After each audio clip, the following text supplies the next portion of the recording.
Kaganda at diretso lang ang tingin, habang si Manong driver ay nagmamaneho. Simpleng nakautingin naman ako sa'yo habang nakaupo sa jeep. Ganito siguro pakiramdam ng makakita ng diwata sa jeep.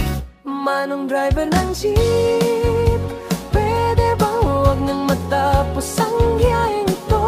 Gusto ko kasing di siya maalis sa paningin ko. Manong driver ng jeep, ayos lang kahit lumagpas ako, basta lagi siyang katapat ko.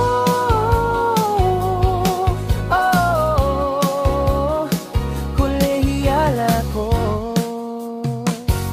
Kapag nakatagilid ka at para bang titingin sa akin, mata ko agad ay